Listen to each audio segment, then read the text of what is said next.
अस्सलाम वालेकुम फ्रेंड्स। जी फ्रेंड्स, इस वीडियो में हम गोल्ड का स्विंग एनालिसिस करेंगे, वीकली एनालिसिस करेंगे और ये जानने की कोशिश करेंगे कि गोल्ड का क्या ट्रेंड है, बेरिश है, रिट्रेसमेंट है, ये क्रैश है या कोई फंडामेंटल इफेक्ट है। ये सारी चीजें डिस्कस करेंगे। वीडियो को कंप्लीट देखना है। ये वीडियो एनालिसिस करने के एतबार से भी और लर्निंग के एतबार से भी खासी अहम है। पूरी वीडियो देखिएगा एंड तक। जी फ्रेंड्स, डेली का चार्ट आपके सामने गोल्ड का ओपन है और गोल्ड पुल बैक लेके नीचे गिरा है। ये ब्लैक लाइन जितने भी हैं ये एक्सटेंशन लाइंस हैं इस पुल बैक की। ये जो 5420 से नीचे आया था, 4996 फिर ऊपर गया था तकरीबन 5238 तक। उसके बाद इसने नीचे ब्रेक किया तो नीचे ये फर्स्ट एक्सटेंशन इसकी बनती थी 4815, सेकंड एक्सटेंशन बनती थी 4701, थर्ड एक्सटेंशन बनती थी 4553। ये ब्लैक लाइन एक्सटेंशन है, ग्रीन लाइन रिट्रेसमेंट लाइन है। मैं आपको बता देता हूँ कि रिट्रेसमेंट मैंने कहां से ली है। ठीक हो गया। अब नेक्स्ट इसका एक्सटेंशन लेवल 4391 पे पड़ा हुआ है। गोल्ड मार्केट को यहां तक जाना चाहिए क्योंकि इसने डेली क्लोजिंग 4553 के नीचे दी हुई है।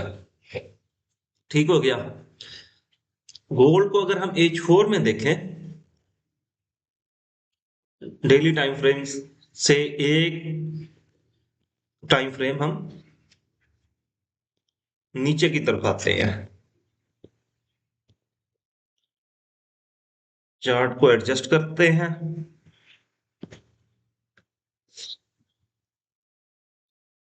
आप गोल्ड को देखें, ये लोअर लो बनाता हुआ आ रहा है। प्रीवियस लोअर हाई इसने नहीं ब्रेक किया।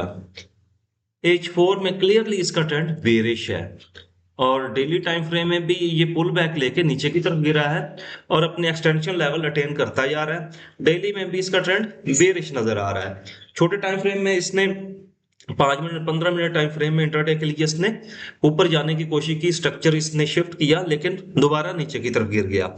और वीकली क्लोजिंग जो इसने दी है खासी नीचे दी है और इसका मतलब भी ये है कि मंडे को गोल्ड थोड़ा बहुत ऊपर करेक्शन करने के बाद नीचे की तरफ आएगा। ठीक हो गया। करेक्शन कहां तक कर सकता है? ये तकरीबन 4553 के राउंड जा सकता है। ये दोबारा एक्सटेंशन लेवल के पास पास जाके फिर नीचे गिर सकता है और फिर 4391 जा सकता है। और इसका लास्ट एक्सटेंशन लेवल जो बन रहा है वो 3706 बन रहा है और लास्ट इसकी जो रिट्रेसमेंट है 3865 बन रही है। अब डेली टाइम फ्रेम से हम जाते हैं वीकली टाइम फ्रेम में। वीकली टाइम फ्रेम में आप ये ट्रेंड लाइनें देखें, ये मैंने 2 साल पहले लगाई थी और गोल्ड इन ट्रेंड लाइन को रिस्पेक्ट करता हुआ ऊपर की तरफ जा रहा था। गोल्ड मार्केट 2790 पे जब आई थी, ये कब की बात है? अक्टूबर 2024। यहां से ये तकरीबन तकरीबन 2539 तक नीचे गिरी थी और निचली सपोर्ट लाइन को ये सपोर्ट बना के ऊपर की तरफ गई और ऊपर जाके इसने रिजेक्शन ली 3400 के पास पास। 3400 के पास फिर ये ऊपर की तरफ इसने ब्रेक किया 3500 से। आपको याद होगा मैंने सेल दी थी और टीपी उसके 3265 तक रखे थे। 3120 तक मार्केट नीचे आई थी। उसके बाद फिर इस ट्रेंड लाइन को 3450 के पास पास रेजिस्टेंस बनाती हुई रेंज में रही इसी चैनल के अंदर। ये चैनल अब ऊपर ब्रेक हुआ। ऊपर कहां ब्रेक हो रहा है? ये 3685 पे। ये ब्रेक करने के बाद इसका रीटेस्ट पेंडिंग है। ठीक हो गया।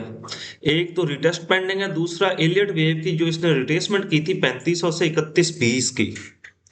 यहां से अगर हम रिट्रेसमेंट लगाएं तो इसका 50% का रिट्रेसमेंट लेवल बनता है 4361 और 62 का लेवल बनता है 4068,4068 और 70 का लेवल बनता है 3865। मार्केट 50% तक रिट्रेस कर सकती है या 62% तक, मतलब 4068 तक मार्केट नीचे आ सकती है। अगर यहाँ पे हम लाइन ड्रॉप करें तो ये एक्सटेंशन लेवल भी और ये ट्रेंड लाइन भी रिस्पेक्ट होती है। अगर ये रिट्रेसमेंट लेवल देखें तो यहाँ पे आके एक दो वीक में अगर ये नीचे गिरता है तो 4068 यहाँ तक भी नीचे जा सकता है और 62% रिट्रेस कर सकता है। और ये दूसरी इसकी जो सपोर्ट लाइन है इसको टकरा के फिर मार्केट ऊपर की तरफ उठ सकती है।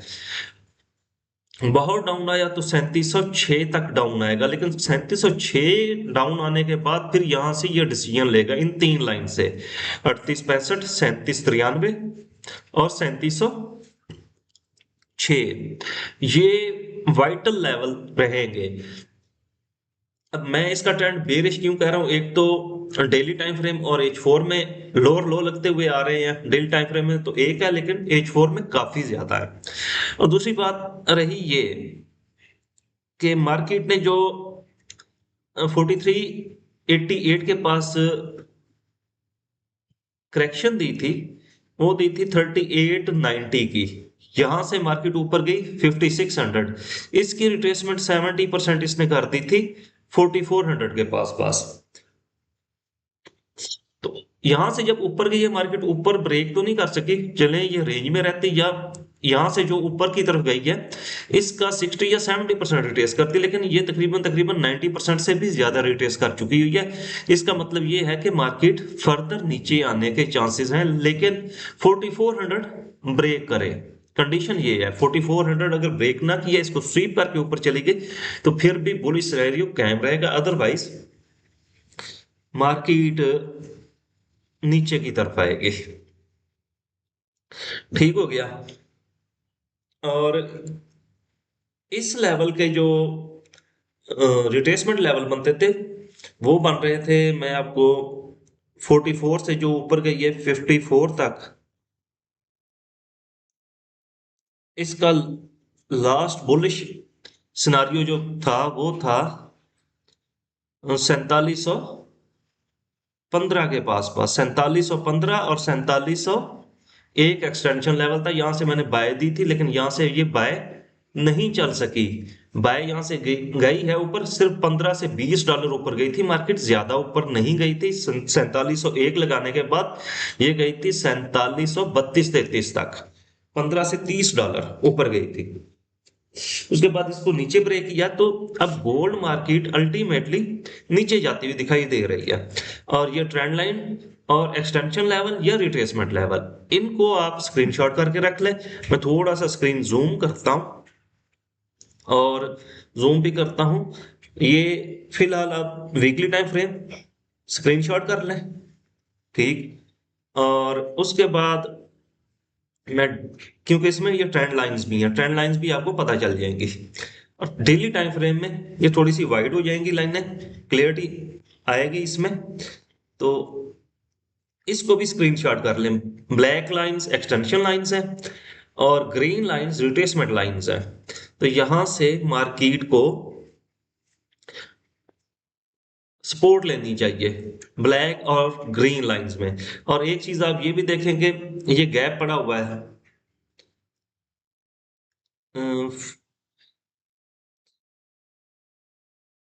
4350 के राउंड और क्लोजिंग थी मार्केट की 4333। तो ये भी गैप फिल होना है, ठीक। मार्केट ये गैप भी फिल करने आ सकती है। तो ये सारी चीजें माइंड में रखते हुए गोल्ड को ब्लाइंडली बाय ना कीजिए जब तक किसी खास सपोर्ट लेवल पे आके सपोर्ट नहीं बना लेता। और बाय की सूरत में मैं ये कहूंगा, अगर आपको सपोर्ट लाइन का पता नहीं चल रहा तो कोई एक H4 में स्ट्रांग बाय इनगल्फिंग, H4 छोटा टाइम फ्रेम मैं नहीं कह रहा, H4 में स्ट्रांग बाय इनगल्फिंग बने, डिमांड कैंडल बने, तब जाके आप बाय में बैठिएगा। और हैज वगैरह खोलिएगा जो ऊपर से बाय में स्टक हो गए हैं। अदरवाइज आप जो हैज लेके बैठे हुए हैं इनको होल्ड रखें तकरीबन तकरीबन 4391, 4361, 4130 और 4068 तक। जी फ्रेंड्स, एनालिसिस कंप्लीट हुआ, अपना ख्याल रखिएगा, अल्लाह हाफिज।